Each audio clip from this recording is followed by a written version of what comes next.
On May 4th, 2002, I was there. Once upon a time in the year 2000, a fringe team in San Jose I got into after going to two of their games in 1999 was having their best year in their sixth season in the Arena Football League. Granted, with the exception of 1996 and 1999, where they missed the playoffs with 6 and 8 seasons, the San Jose Sabercats played well enough to make the playoffs in the first years of their existence, beginning with the 1995 division title in their first year in the league. In the year 2000, they were a team on a mission. After losing 2 straight games after the third week in the season to go 1-2, Sabercats went on a hot streak, winning 11 consecutive games to close out the season. One of them, June 17th against the Grand Rapids Rampage, I was there. The Sabercats finished the season 12-2 and captured the number 1 seed in the Arena Bowl playoffs. Before 2005, when the games were being played at a neutral site, the Arena Bowl was always played at the highest remaining seeds arena, which meant if the Sabercats got that far, they would host the game. I bought my ticket well in advance and would count down the days until August 20th when the Sabercats would play in Arena Bowl 14. One little problem. They didn't get there. After mangling the Oklahoma Wranglers in the quarterfinals, the Sabercats had to face the Nashville Cats, a team that began play in 1997 and made the playoffs every single year in their short existence. I felt my world crashing down and my Arena Bowl ticket turned into worthless paper as the Cats snapped the Sabercats' 12-game winning streak with the 51-42 win. Nashville would go to their first Arena Bowl in franchise history. I laughed with glee as the Orlando Predators beat the Cats 41-38 to win their second Arena Bowl in 3 seasons, and a hatred towards an Arena Football League team is born. Both the Cats and Sabercats had stellar 10-4 seasons, both of them winning their respective divisions. Both would meet again in the semifinals of the Arena Bowl playoffs, only this time, the rematch would be in Music City. The Sabercats must have left their best game at home as they were routed by the Cats 71-47. The Cats would go to their second straight Arena Bowl and would lose the championship again, this time to the Grand Rapids Rampage. Prior to the 2002 season, the Nashville Cats were unable to secure a lease with the arena in Nashville, which was being owned by the NHL's Nashville Predators. The team was sold and moved to Atlanta and became the Georgia Force. I always kept tabs on what was happening in the AFL during this period. When I saw the Sabercats would have another showdown with the newly relocated team, I got my ticket seeking vengeance. They may have been a new team with a new name and in a new location, but I never forgot who they were in another time. Starting quarterback for the Force was Kevin McDougal. McDougal was a one-season wonder at Notre Dame in the Lou Holtz era. A backup quarterback to draft bust Rick Mirer, McDougal came close to leading the Irish to the 1993 National Championship. In his pro career, McDougal played 2 seasons in the CFL for the Winnipeg Blue Bombers, 2 seasons with the Milwaukee Mustangs, and he also played in the 2001 season with the Chicago Enforcers of the XFL. For the Sabercats, Mark Grieve. In his 4th season with the Sabercats, Grieve had another season where he would surpass his own career high in yards passed, threw for 70 touchdowns and 5 interceptions. He would play almost all of the 2002 season.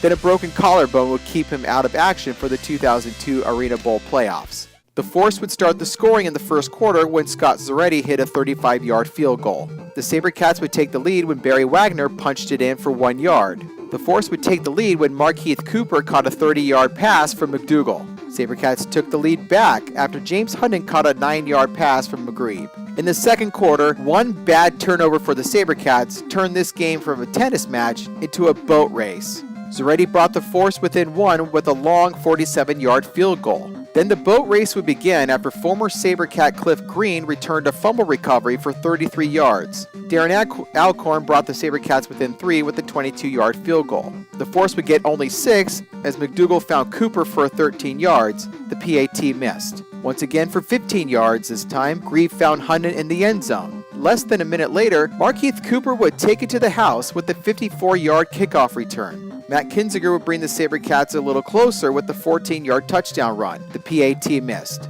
Once again, McDougal found Cooper for 17 yards to extend the lead. The PAT missed. The Sabercats would get back within 3 as Grieve found Hunden again in the end zone for 9 yards. The PAT missed.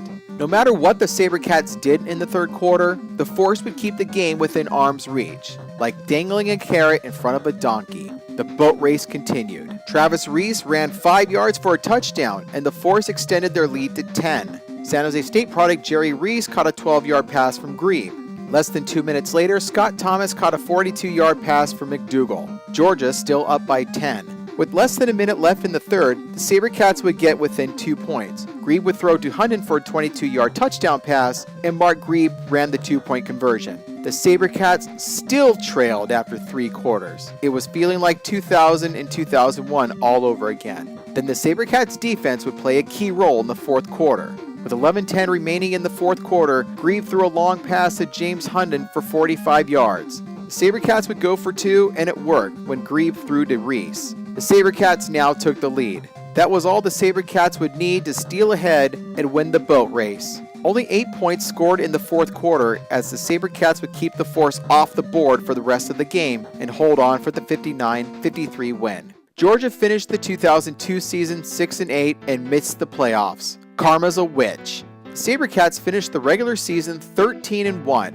Only loss was near the end of the season at Arizona. After home playoff wins against Orlando and the Tampa Bay Storm, the Sabercats would be hosting Arena Bowl 16 against the same Arizona Rattlers who had marred the perfect season. In front of a crowd size that would rival a regular season San Jose Sharks game, the Sabercats made Arena Bowl 16 look like Super Bowl 24, annihilating the Rattlers 52-14. The Sabercats defense was so stingy in that game that they didn't give up those 14 points until the fourth quarter. A historical first also happened. Darren Arbett became the first African-American head coach in professional football to win a championship in North America. The Nashville Cats were resurrected in 2005. The late Bud Adams, former owner of the Houston Oilers/Tennessee Titans, and the city of Houston's equivalent of Art Modell, bought the rights to an expansion team, and the team's minority owner was platinum-selling country music singer Tim McGraw. I remember going to a Sabercats game in 2005 when they were hosting the Cats. Although they were a new incarnation of the team, I felt a tinge of hatred from the early 2000s as the Sabercats lost to the Cats 57-55. These Nashville Cats wouldn't last long, as the team folded after the 2007 season, in which the Sabercats would win their third Arena Bowl championship. The same season the Nashville Cats returned to the AFL, the team that once was the Cats, the Force, would try one more time for a championship. The Force made it all the way to Arena Bowl 19 and faced the Colorado Crush, a team that was owned by LA Rams owner Stan Kroenke, Broncos owner Pat Bowlen, and had 2-time Super Bowl winning quarterback John Elway as their general manager. The Force once again fell short as Clay Rush kicked a game-winning field goal to give the Crush their only Arena Bowl title. I came to the Cats' den seeking revenge, and I sure got it when I was there on May 4th, 2002.